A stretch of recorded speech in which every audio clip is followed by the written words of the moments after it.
Okay, hi everyone. So welcome to this stats and t-test discussion. I gave you 3 questions, and as I said to those who came earlier, I actually gave you the last question I wanted to give you. I actually gave the wrong question. So expect a few more practices on error bars coming your way after Chinese New Year. Don't worry so much. Maybe when we start live classes, then we have more chances to work on it together. Anyways, let's start off with this first question. This first question is, I realized that it doesn't have the tag for the past year at the bottom, which is quite interesting. But it's from, I don't remember, hang on. It's from winter 1051. I'll send this to you later on and include it in the worksheet channel. Don't worry about it. For now, I will stick it in OneNote after this class. Okay, anyways, let's look at this question. The student noticed that the plant growing close to the wall has 2 sorts of types, I suppose, covered by the papacambridge.com's banner. No worries. Leaves next to the wall were in the shade, and the leaves on the side away from the wall were exposed to the sun, and then they look a little bit different. Okay, bear in mind that this is student notice. That means the leaves were already there. They didn't go and plant the plants or anything like that. The student already observed what's already there. Okay, that's one thing to note. The next thing to note is that one is in the shade, one's in the sun. So that is actually an independent variable. And the dependent variables, you can see there are multiple here recorded in the table below. Okay, anyways, this line here is also important. A student decided to investigate differences by measuring some features of 30 leaves and internodes from each side of the plant. Great. So they tell you what internode length is. So it's the gap between 2 leaves. Okay, that's the internode length. And yeah, this is the leaf shape. So let's look at the table here and analyze them closely. Ignore the green lines for now. Let's look at the blue color words. You realize here that they have measured this stuff here, okay, and you realize here that the numbers look quite confusing.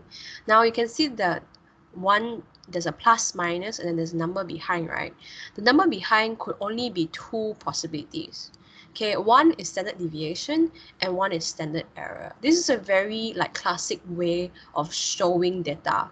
Okay, they usually show you the mean plus minus standard deviation or standard error. But in this case, we know that it's an deviation. We know that it's S. Why? Because standard error is only from 0 to 1. So even if they didn't say, we look at the number, we know already it's standard deviation. Usually, right, they will tell you lah, okay? But in this case, they didn't.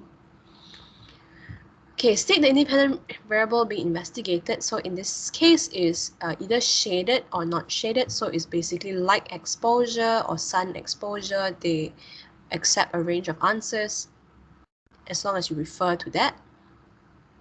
Next question, outline procedures that the students could use to obtain these results. These are the results. So there are 5 different things here. So the idea is to give me how, show them how you calculate all these things in the table and calculate standard deviation. So I'm going to zoom out a little bit. I hope you can still see. So let's look at the mean internode length first. How do we measure that? Obviously, we can use a ruler. Now, if you want to be extra, we can use a string because it might be bent, right? This might not be a straight thing, so you might use the string to follow the curves and then take the string and then put it against a ruler. Or you can just hold the stem against the ruler. Okay, that's a way to measure internode length. Number 2, mean surface of the leaves, surface area. Now this is a throwback to AS, ready? So remember in AS you did this ticking thing, you put it on a grid. So this is basically what you should do as well here. So you can say you put the leaf on a grid and you count the squares, and because it's total surface area, don't forget that you have to times 2. So it's both sides. Okay. Next is the mean mass of leaves. Now, mass of leaves would really be dependent on its water inside the leaf, like the water content. So to make sure you have a very accurate mass of leaves, so this is me teaching you, now you know that it's actually more accurate to take the dry mass. So this applies to, say, when we take the mass of seaweed or any plants. Very often we would dry them out in the oven, okay, until the mass is constant. So this is in the mark scheme as well. This is actually normal, yeah. This is actually what people do in real life. They samples dry in oven until mass is constant. So you know that the water has all evaporated already. No more water can evaporate anymore. That's why the mass is constant. And therefore, use a measuring scale and find dry mass. So digital balance or scales, anything of that will do. So that's how you find the mean mass of leaves. Next, mean leaf surface area to leaf mass ratio. So this is just a calculation question. So you already found surface area here and mass over here, and therefore you can divide them to find the ratio. Ta-da! Easy. The rate of water loss, okay, mg per whatever. This looks like area to me, mm square, okay, divided by hour. So this is weight, the mass of water loss, so mg per area in an hour. Okay, this units doesn't make like a lot of logical sense. Why don't you just use volume per hour? Is a bit nonsensical. But anyways, you can get this by using a photometer. Don't think about it too much. The rate of water loss, use photometer. Water loss is what? Rate of water loss is transpiration, right? So you're measuring transpiration. So again, use photometer. Don't need to describe in detail what a photometer looks like, because this is not the main part of the experiment. Okay, there's only if they give you a photometer question, if they draw the apparatus for you already, you don't need to describe the apparatus again.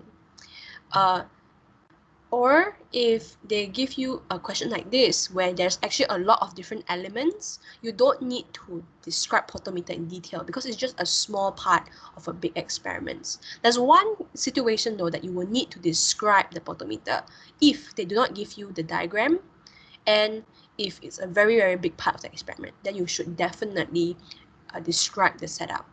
But honestly, they're not so mean now. Okay, I've never seen a question that is so mean before.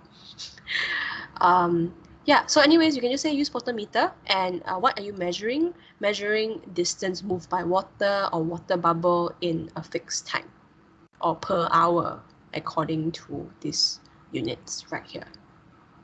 Okay, last but not least, you are looking for the mean of all these things. So how many leaves do you have? 30. So you gotta say that, hey, we're finding the mean of 30 leaves, and we're repeating this. We'll repeat this process a couple of times. They don't accept if you say 3 times. Doesn't make sense, because this is plants the student found at the wall, so it's already there. Okay, and they already tell you how many leaves there are. Okay, other than that, you can say it's a low risk experiment. And oh, I forgot one more. Other than mean, they also calculate standard deviation. So you have to describe how standard deviation is calculated. Okay, and if you do all these things, you will get full marks. Okay, so sometimes when you look at a question like this, okay, which is quite unique, honestly, because it's not the usual one independent variable, one dependent variable. This one has multiple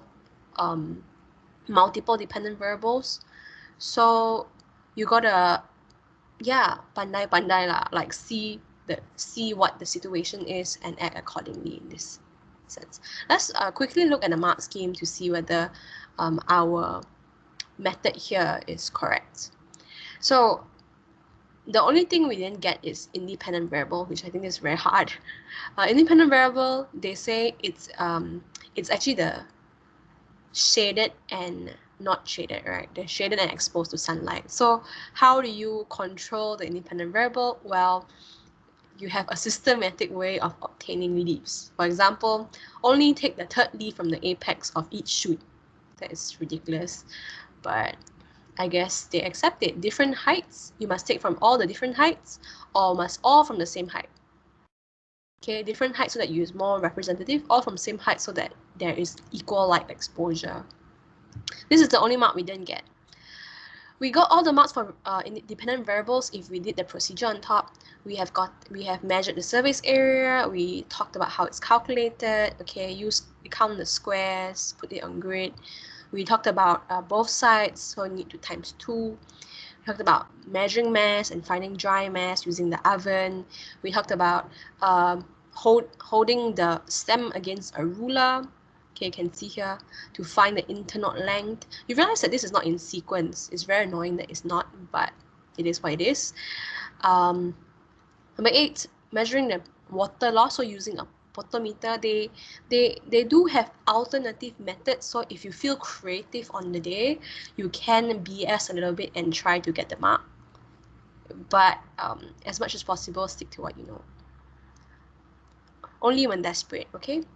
Okay, so you already got all this if you have not realized. Okay, you can even talk about keeping a constant environment when measuring water loss when using the photometer. So same light intensity, same wind speed, etc. Okay, so last but not least, we have safety and reliability. And reliability here, interestingly, includes methods of working out this ratio, standard deviation, and finding the mean values of the whole sample. And yeah, that's it. So basically, this is very confusing, right? But think about this way, it becomes very easy. So I hope that helps. Obviously, different experiments will require different skills, and now I'm trying to expose you to more experiments. Ta-da! Okay, moving on to the next question on t-test. Yay! So t-test again is to compare between two sets of data. In this case, they are trying to test out leaf surface area and leaf mass ratio between the shaded and exposed, and then they found it's T equals to 12.6. This one's already calculated for you, and they say, okay, now find the value of T for the internode length. This is again comparing the data between the shaded leaves and the exposed leaves. So you get 23 plus minus 4, 15 plus minus 3 here, mean internode length. Again, 23 here is the mean, plus minus 4. Okay, 4 here is the standard deviation. So when we use the formula, it will be like that also. Okay, so the mean is x bar, so you can see 23 right there. Okay, x bar 2 is 15. Okay, and then the standard deviation is 3. Now N1 and N2 is 30, and we know that because it's the number of leaves, and they tell you in the question. That's why I said that sentence was very important. The 30 leaves. That's why I always say read the question very carefully, because the question always leaves you hints that you need to use later on. The question doesn't give you extra information, usually lah. Doesn't give you extra information for fun, usually. Sometimes it's just confusing. But you know, if you do all the calculations right, you should get 8.89, or I think 9 is also acceptable. Okay, so I think to be safe, it should be 3 significant figures or 2 decimal points. So 8.89, very nice. So this table here shows critical values at p less than 0.05 for a t-test. So they already extracted the data for you, and they even calculated a degree of freedom for you, which is 58, which is so nice. This is trying to hint you to go and find the 30 on top, you know. So 58 is later on, you can calculate here. 30 minus 1 plus 30 minus 1 is 58. If you write the formula here, you get marks as well. Okay. So it tells you 58. So let's look at the table here. There's no 58 if you realize there's only 40 and 60 and none between. And the reason is because you can see the critical value, there's only 0.02 apart. It's not a very big gap. And you can see 29 and 30, it's the same. So you can assume here that 40 up to 60, it doesn't increase a lot, okay, between those numbers. And since 58 is closer to 60, we'll take the value at 60. That's pretty much it. So say and explain the meaning of these results. Okay, don't forget that there are two t-values, 8.89 here for internal length and 12.6 here for leaf surface to leaf mass ratio.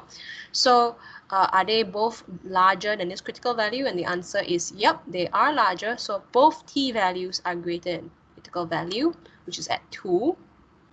Both results are significant and not due to chance. Or you can say in more eloquent words, something like the shaded leaves and the exposed leaves, they are significantly different in internal length and in leaf surface to mass ratio.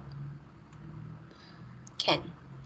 So, but this is the most standard, most simple, and has all the keywords punya answer. Okay, you can write here also just in case that is a mark point. If it has more marks, it's probably going to be part of the mark scheme. But in this case it's not. But there are things that you can write to be your safeguard, like the null hypothesis is rejected, and proceed to say that this is significantly different than this. So you can fill in the blanks yourself there. This is not in the mark scheme at the moment, but if there's more marks here, it would be in the mark scheme. That's what I'm trying to say. Moving on to the next question. This one is just the next part of the question. I just included it because it's there. Transverse sections were made of each leaves. One is like this from shaded side, one is exposed side of plant, and they ask you to explain how the actual thickness of leaf could be measured. And if you read carefully, you realize that this is a high power drawing, this is a transverse section, they use an eye-freeze graticule, and they saw chloroplast. This is a microscopy thing.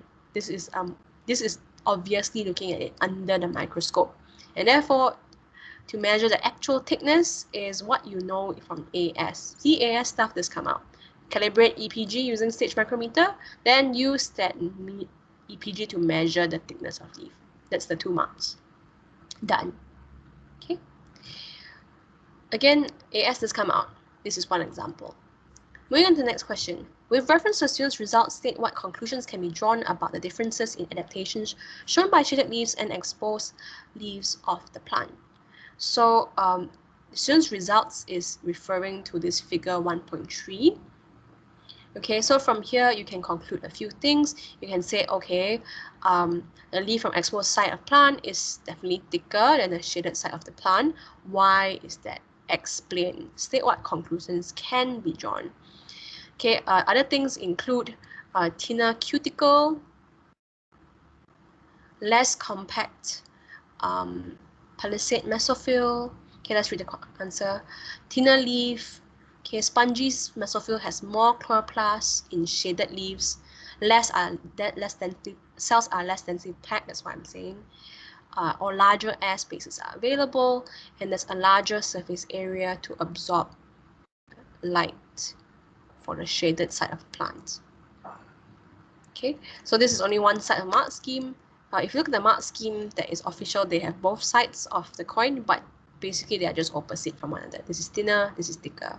This is less closely packed, this is more closely packed. More chloroplast in spongy mesophyll, less chloroplast in spongy mesophyll. Okay, so it's all just opposites. How many marks is there? 3 marks. So 3 differences is enough for you to score you those marks. So ta-da! That's it for the first question. Moving on to the next question. I feel like it's quite doable, honestly. Next question. Next question has a little bit of a challenge. And the reason is because it has a lot of words and you don't read the question carefully. That's one. Number two, it does use more foreign terms and is more detailed, so that might be a challenge as well. So now let's read it together. Okay, so they tell you some background knowledge. They say alcohol can pass from maternal blood to a blood of a baby, and alcohol, if the mom drinks it, it can interfere with the development of the fetal nervous system. Now, I find it when I struggle with reading something, I paraphrase it in my mind. Maybe that might help. So, for example, this sentence here, I can say, oh, okay, so basically one effect of the alcohol is on the baby is to change the speed of nerve conduction. So most likely it will slow it down, honestly. Next paragraph here gives an aim. So an investigation was carried out into the effect of prenatal, so before the baby was born, alcohol exposure, on the speed of nerve conduction in babies after birth. So the moms aged 23 to 25 must have drank the alcohol before the baby was born, and then after the baby was born, then they measured the speed of nerve conduction in the babies, which makes sense. How to measure nerve conduction when the baby is still inside, right? So moving on to the next paragraph to learn more. The speed of nerve conduction is measured by attaching surface electrodes to skin, and basically, one stimulates the skin, one records the presence of an action potential. So this one is stimulating it, and then the action potential basically travels in this neuron, which is a median nerve, it tells you.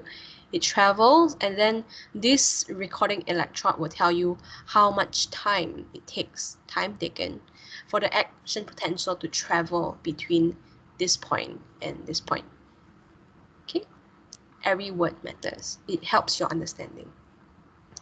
So yeah, later on it tells you it carries out the median nerve, and the nerve is found in the arm, and it shouldn't hurt that much, honestly, to the baby. Its sensory neurons apply the skin receptors at the hand. Okay, so there are two median nerves. Basically, they are saying that there's one sensory neuron on the hand, and one motor neuron supply the muscles that move the arm and hand. So there's two neurons, perhaps, in this particular bunch, at this particular position. One sensory, one motor. Great. Two groups were tested. One consisted of 17 babies. So I tell myself when I jot down the notes here that, okay, N1 is 17, 7 male and 10 female, not equal numbers, who has been exposed to alcohol during pregnancy. All the mothers of these babies drank more than 32 mg of alcohol per day. This is a super unethical experiment. Like, did you make the mothers drink alcohol during their pregnancy? What is wrong with you? Anyways, never mind. Group 2, 13 babies. N2 is 13, 6 male, 7 female, great. Not being exposed to alcohol. Mothers of this baby did not drink any alcohol. Each group was tested 20 days after birth. Okay, this is referring to the baby, and 400 days after birth. So that's the experiment. I think this is about the level of complicatedness you should expect in paper 5 sometimes. A, identify the independent variable in this experiment. Prenatal alcohol exposure. Where did I find that? I just copy that from here. Prenatal dash before birth alcohol exposure. If you just write this down, you get 1 mark. Dependent variable is the second one. They always ask the question. And then the next one, it shows the results of this investigation. I know I have a lot of colors flying around. I'll tell you what color to focus on. Right now, let's read first. Always read first. So let's look at this table. On the left-hand side here, we have the sensory neurons and the motor neurons, which we know these are the two neurons that we are measuring the mean of speed nerve conduction in. And then there is the 20 days group and the 400 days. Okay, so at 20 days, they measured group 1 and group 2. At 400 days, they measured group 1 and group 2 again. Again, group 1 is alcohol, group 2, no alcohol. Right, so group 1, let's look at the numbers here. Okay, this time they tell you it's plus minus standard deviation. So you know this one's in front here, highlighted in blue. Look at blue only. This one's highlighted in blue. These are, again, the mean. The one plus minus behind one, that one is the standard deviation. Okay, so after analyzing it, let's look at the question and then we'll answer it from there. Again, ignore the colors for a while. I will get to that later. What conclusions can be made about the effects of prenatal alcohol exposure compared to no alcohol exposure on the conduction velocity in the median nerve, in the sensory neurons, and in the motor neurons? Okay, if you didn't read the question properly and all the words in front, this question wouldn't make sense to you. So this is why you should read the question very carefully. Okay, and then they give you two sections here. One is for sensory neuron and one is for motor neuron. So we should, what they're telling us is they basically to separate this. Like look at sensory neurons first and then look at motor neurons. This is what the question is telling us to do. So let's look at sensory neurons. Okay, so this line only. This line only. So let's look at 20 days first and let's compare the means. Okay, because the standard deviation is again the spread of data, and what we're really interested in is the mean first and then how reliable it is later. So let's look at it. So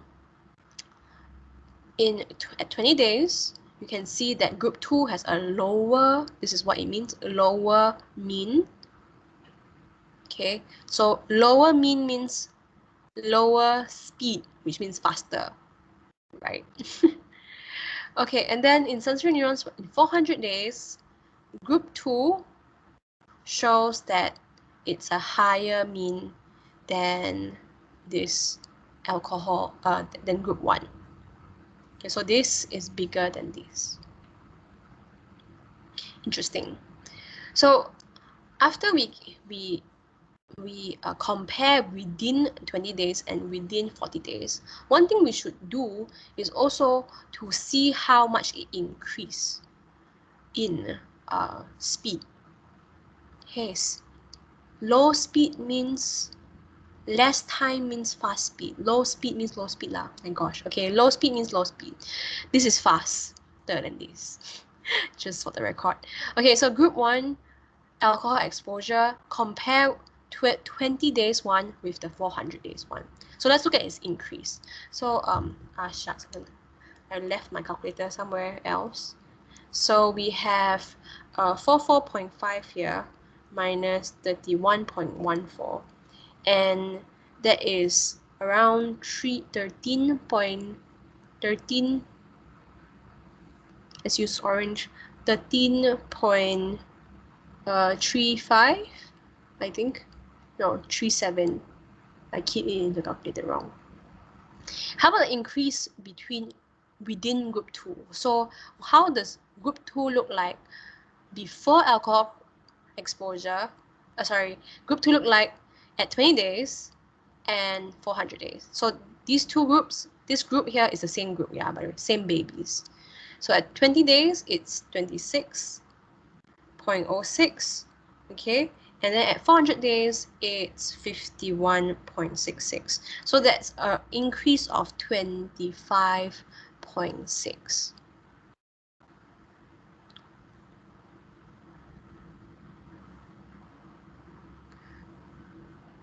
So that's interesting. The increase of the speed of nerve conduction is higher in group 2 than it is in group 1.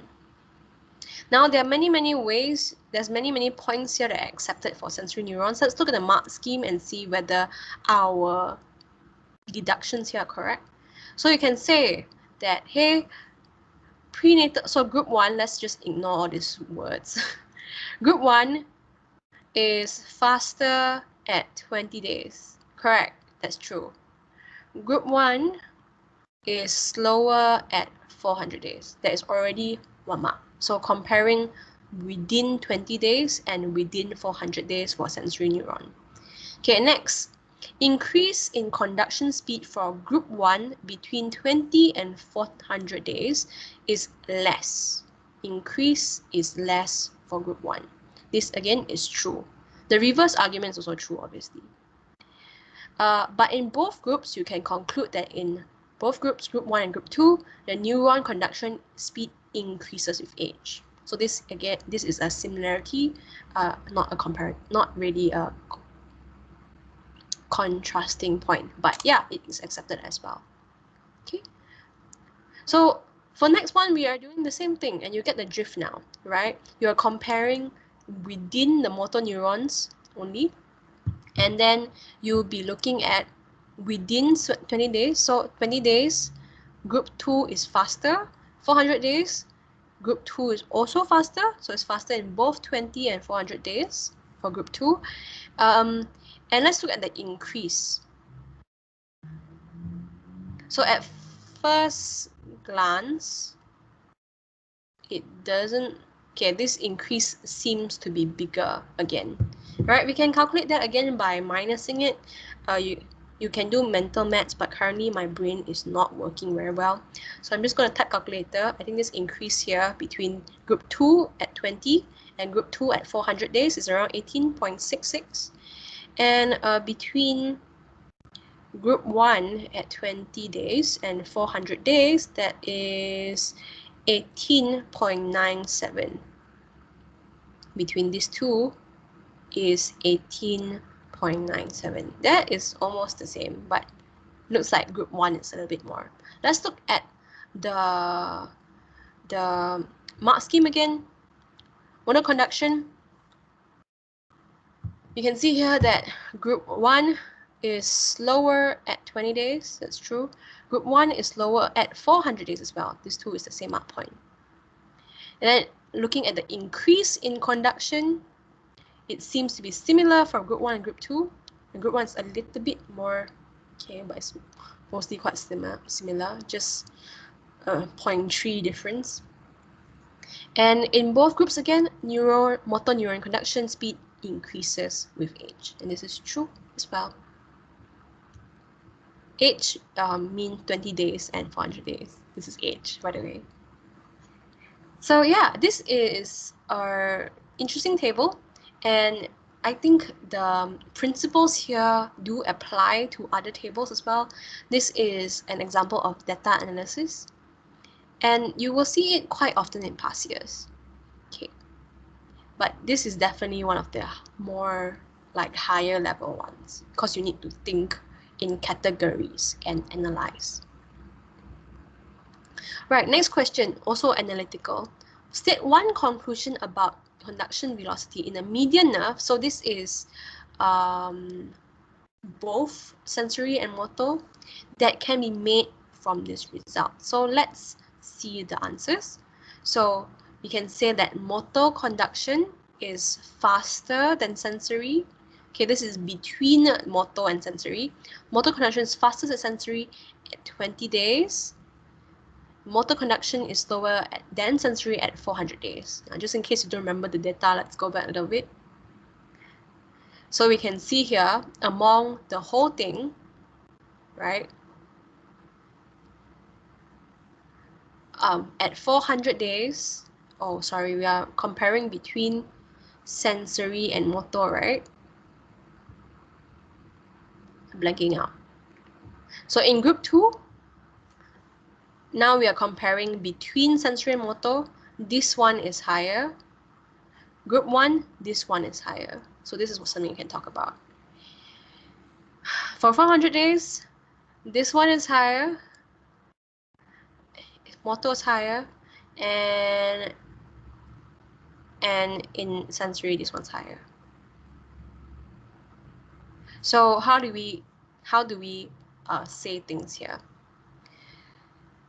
In a very systematic, descriptive way.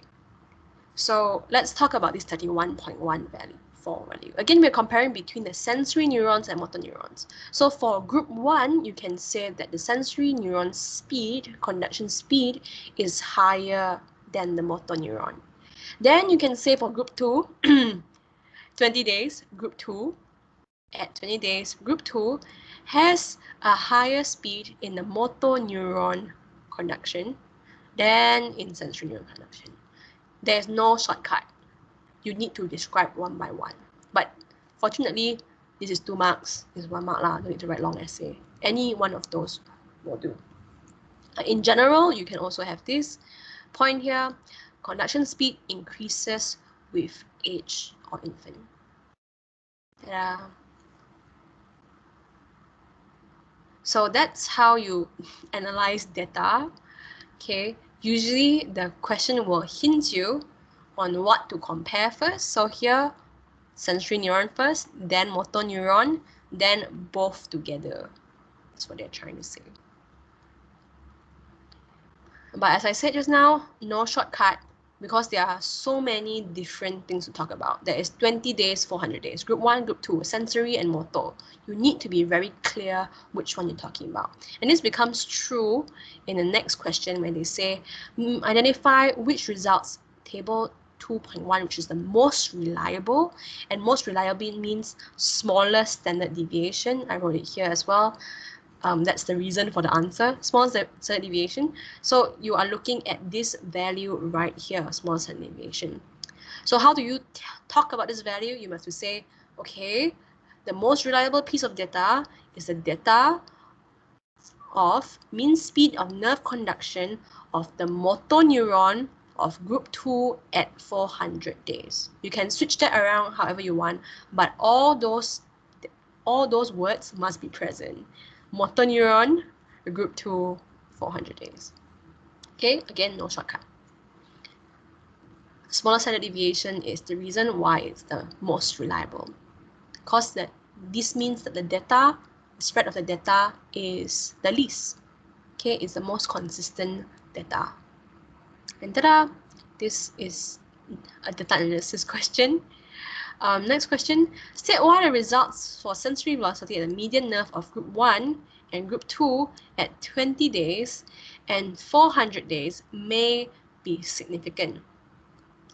And when it comes to this word significant, this is a statistics word.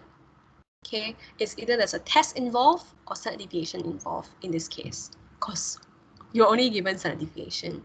So why is it that the difference between group 1 and group 2 at 20 days and 400 days may be significant? That is because they do not overlap. Do you want to check?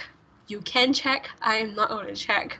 At first glance, it does seem to not overlap because the numbers are quite different and the standard deviation is relatively quite small. It's like 3. This is maximum. It's 4, right? Around 3.74. Yeah, I feel like it's okay. You can double check definitely, especially if it's during exam. Moving on, there is a difference between the mean conduction in speed in sensory neurons in 2 groups of babies. Say one reason why t-test is suitable to determine if this difference is significant. Whenever they ask why this particular test is suitable, it's always to do with the criteria.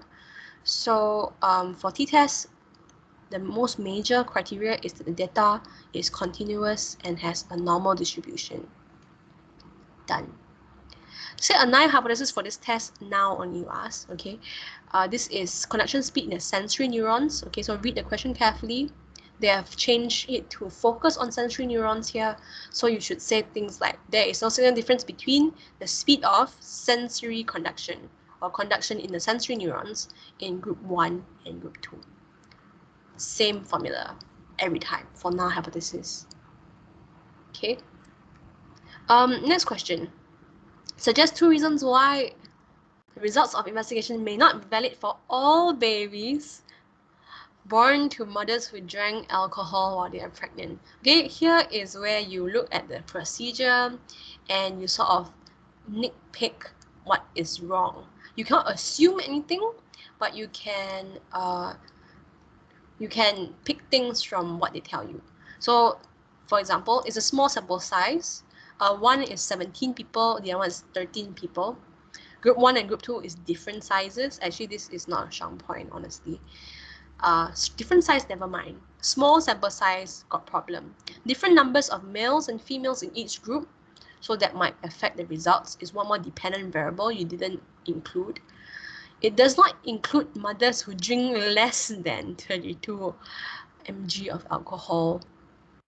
Okay, so the criteria is the mothers have to drink more than 32 mg. Number 5, does not include the full age range of mothers, and you can see this in the question. It only includes mothers aged 23 to 25-year-old. That is younger than me. My goodness. Okay, anyways, moving on. Body mass or weight of the mothers or babies are not taken into account. There might be medication or illegal drugs or other things, basically, that affect the mother during pregnancy. I think they allow some other things, but I don't remember what. And number 8, ethnicity might be a dependent variable. So you can see here that a lot of the answers stem from number 1, reliability. So small sample size and things like this, less than 32 mg of alcohol. Why you didn't include this? And the other one is really when it comes to human beings, validity really depends on whether there are other factors who might influence that particular thing in the experiment. So it's not well controlled. And in human beings, honestly, it's very, very hard to control all the variables. But yeah, there is this question, and that's a total of 11 marks. So much effort, only 11 marks. Okay, so yeah, this is from May, June 15, paper 51. Moving on to the next question, which is our last question. Hey, it didn't even take, it's not even an hour yet, my goodness. I'll just continue, and just so you know, if I'm talking too fast or if any questions, feel free to put them in the chat as usual.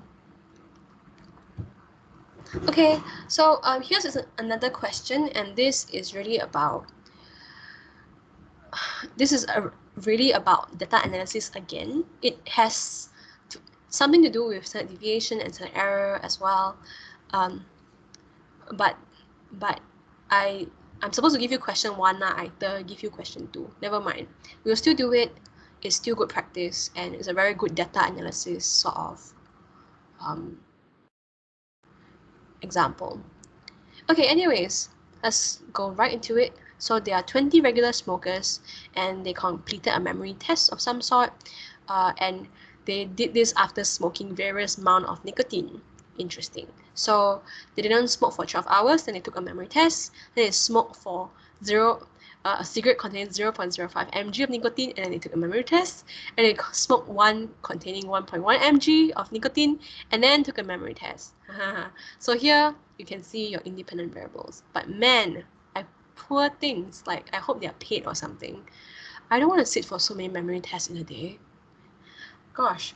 Anyways, a memory test consisted of random set of 2, 3, or 4 letters shown on a computer screen for 250 milliseconds.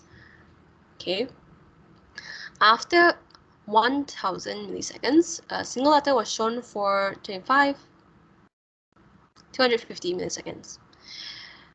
And the participant pressed a yes button if the letter was present in the original set, or a no button if it was not present. Time taken to respond was recorded as the reaction time. Now, I think if you are reading this for the first time, you have to internalize it a little bit and try to imagine the situation maybe of how it would look like. Okay, especially if you're not a very linguistic person and you're like me, a more visual person.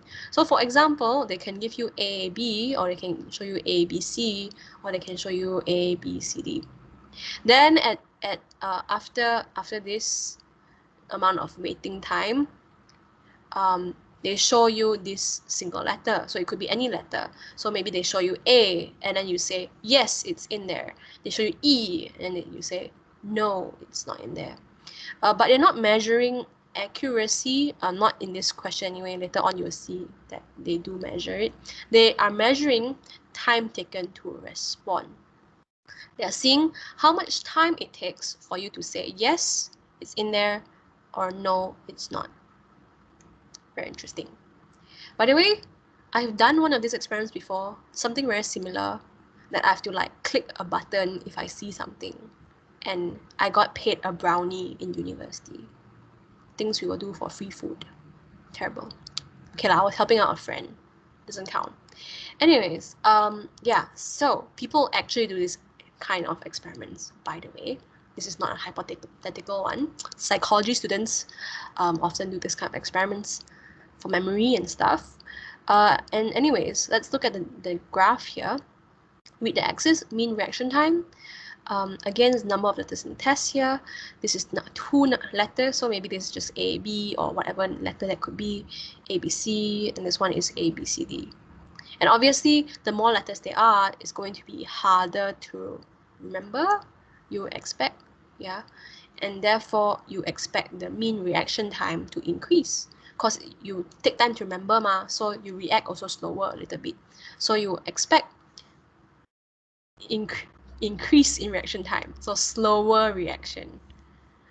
So yeah, and that is true. You can see here that this white bar before smoking, even if they don't smoke, is increasing. Okay.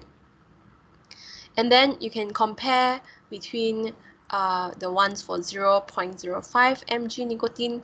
You can see it's also increasing, and for this 1.1 mg nicotine, it's also increasing. So that is true. It's just that comparing within the group, you can see that the one that smoked the time that they smoked 1.1 mg of nicotine, that seems to be the least reaction time. So smoking cigarettes has seemed to make their reaction time faster. How crazy is that? How many smokers again? 20 smokers. That is quite interesting. Right, next graph. Let's look at it and see how it goes. Numbers of letters correct are 50. Man, they did this 50 letters. Gosh. So and let's look at accuracy. So it seems that 0.05 is the least correct. 1.1 mg seems to make you more correct. Man, are they encouraging smoking? This is terrible. But anyways, you can see these error bars overlap, and you can say that this is not significant. Okay, they overlap quite a bit some more. So this might not be any significant difference here. Let's look at the error bars here. I forgot to do that just now. Some of them do overlap, some of them don't. The reaction time as number of letters increases. So this way, so looking at white bars, they seem to overlap. But within the group, okay, it seems that 1.1 mg is significantly lower. That means statistically, it is more significant than the rest. Especially in this 4-letter group, you can see that they are all significantly different from one another. Before smoking is the slowest reaction time, longest time, therefore slowest reaction. Then this one is slightly faster, this is fastest. They are really encouraging smoking here, aren't they? Terrible. CIE, what are you doing? Anyways, let's look at the question. Identify the independent variable and the dependent variable in this investigation. Easy. Independent variable is the nicotine, or you can even say the cigarette. Dependent variable is the reaction time, because this is the one being measured here, and this is what they tell you that they're measuring, even though they have this graph here. Follow the text. State the two variables that are controlled in this investigation. For each, state how it is controlled. So this one, you can read the question carefully again, okay? And basically it's the time, a lot of timing here as shown in the mark scheme as well as in the question. Nicotine content, same group is used each time. Number of tests, difficulty of memory tests, and whatnot. But the thing is, stating the variables are not enough. You need to state how it is controlled. So you can see here that this is actually a 4-mark question, I think. Variable 1, if you say, oh, the memory test time is for exposure to letters is controlled, and you have to say there's a constant time, and it was 250 milliseconds. You must describe to them how it is controlled. Okay, I'll leave that to you to look at it and mark. Let's move on to the next question. Investigators concluded that an increase of nicotine decreases reaction time, so faster reaction time, and improves accuracy in memory tests. So to state things that support this conclusion and do not support this conclusion. Again, this is a data analysis question, and this is a very common question. They always give you like a hypothesis and they ask you whether this supports or this does not support. Like, yeah, it happens every year, and this can happen in paper 4 or paper 5. Yeah, they want to see if you understand data. So let's look at results that support. Does it decrease reaction time? It does seem to do so. So the 1.1 nicotine one that we saw just now is significantly shorter reaction time than the rest for every single letter. Reaction time decreases with nicotine. That's true. 1.1 mg increases the number of letters correct as well and improves accuracy. Yeah, this one. But I would write the first one. You know why? Because that one is the most significant one. Okay, but you know, in an exam when desperate, write everything. Do not support this conclusion. So what's against? So 0.05 mg decreases accuracy, which is quite interesting. Why doesn't it increase? Why doesn't this increase up to like middle of this and this? Why does it decrease and then increase again? Ridiculous. Okay, and the error bar overlaps. Ta-da! Now error bar comes into play. Data bar overlaps, and therefore there is supposedly no significant difference between no smoking and 0.05 mg, as well as before smoking and after 1.1 mg of cigarette. Ta-da! So yeah, that's it for this question. This became less of a test and stats sort of practice, but all comprising example of data analysis and how these statistics can be used. If they gave you a table of the means and standard deviations of these data, you can also do the t-test, you know? So this is just applications and experiments and exposure, I suppose. Does anyone have any questions? Because we're pretty much done and it's only been an hour. I should have given more work, shouldn't I? I'm kidding. You already have enough work. The selection and evaluation worksheet is really long and it's due after Chinese New Year. Okay. Any questions so far?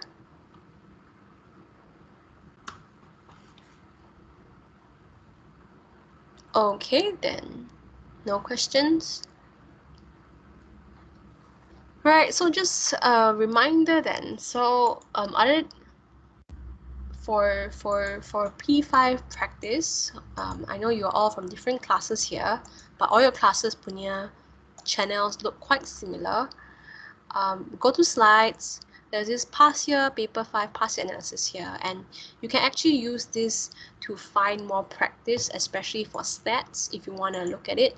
I feel like for maths thingies, you need to have more practice. If not, you'll never get it. Okay, practice makes perfect here. There's a lot of t-tests. You can go and check it out. And SD is standard deviation, SM is standard error. Oh, I wrote it here. So you can go and find more sort of practice for that as well. Yeah. So yeah, that's pretty much it from me. Beatrice asks, can you explain why no overlap in standard deviation means result is significant? Okay, so I think standard deviation and standard error is quite similar. Okay, what is standard deviation? Standard deviation is spread of data. If my spread of data looks like this, and your spread of data, this is the mean, and the other value set of data looks like this, even the mean is different. If the standard deviation overlaps, that means the spread of data overlaps, these two that pieces of data A and data B might not have a significant difference. Even if the mean is different, the spread of data overlaps, and therefore it might not be significant. Compare it to two data that looks like this. So this is the x-axis, right? We have the A and we have data B. And somehow these means are different and the spread of data does not overlap. Means these two are kind of significantly different from each other. Of course, this requires some verification. You need to use some t-tests to confirm, but this is the idea here. How do you calculate standard deviation not overlap? After I moved on, then I realized I didn't actually explain what do we mean by overlap and not overlap. What do we mean by not overlap? So let's look at this biggest standard deviation here, right? And biggest means least reliable, right? And this number here. So how do I find basically the spread of data? So basically I take this value, I plus 3.7. So let me write it aside so it's less arrowy. There's so many arrows there. 46.51 plus minus 3.73. Okay, so what does this mean? This is mean here, and this is plus minus standard deviation, right? So what is the spread of data? Basically, it's saying that my data, my reliability of data is the true value. Remember when we take in bio, we always look at the sample of a population. We don't really look at the true mean. So this here is telling us that, oh, this particular data could be anywhere between, okay, 26.51 minus 3.73, which is 40. I'm going to write it here. 42.78. Okay, and it could be anywhere between this value to this value, 50.24. Okay, so when you see this in the table, you're basically saying, oh, in this particular cell, this value mean here could be really anywhere between these two values. This is the probability. But for this kind of small standard deviation, you realize that the range is more narrow. So 49.8 plus 0.38 is only what, like 49 point, I can't calculate anymore, like 50 point something, right? And then 48 minus 0.38, this is only like 49 point, I know, 4 something. And that is a very, very narrow range, which means that the spread of data is very narrow and it's more consistent. However, if you find another value that overlaps, okay, for example, this value here, these two overlaps. Okay, just now the question asked it doesn't overlap between the two groups, but within the group you can see it overlaps, right? 44.51 is between these two values. So we can actually see that there is probably no significant difference, probably, within group 1, whether it's sensory or motor. At 400 days group 1, these two doesn't seem to have much of a difference. These two overlaps. Okay, don't believe me? Let's see. I know you believe me lah. I just want to explain it in detail. So this is the next data, right? Again, we plus and then minus 44.51 plus 2.37. This is 46.88, right? If we minus, okay, and we bring those two values down, lazy to write already, that is 42.14. Now those values, okay, this is a range, overlap with this range. these values overlap with this range, and therefore these two cells here, these two means here might not be significantly different. I hope, because yeah, you know, they're saying that this value here can be anywhere between this, and that value there can be anything between this and this. Pretty much the same then. Okay, however, in this question, I just want to make that clearer again. Median nerve of group 1 and group 2 at 20 days and 400 days may be significant. So we are already talking about between group 1 and group 2. Just now, they wanted you to compare between sensory and motor, and then between sensory and motor is within the group, then between the two groups. Then now, they're asking you basically between the two groups. Gosh. So they are saying, is this group 1 here significantly different from this group 2? And looking at the values, okay, you can calculate this 2 here doesn't overlap. These two values here don't overlap. Shouldn't overlap that much. These two values again don't overlap, and these two values don't overlap. Okay, they don't really want you to calculate per se, actually. They just want you to look at the values and tell them. If you estimate, you should get around there. This 31 minus 3 is like 28. Like this is like the boundary of overlapping, I think. So yeah, that's the logic behind it. I hope that makes sense.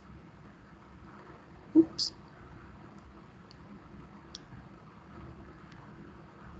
So yeah, other than that, any more questions? I hope this was beneficial. I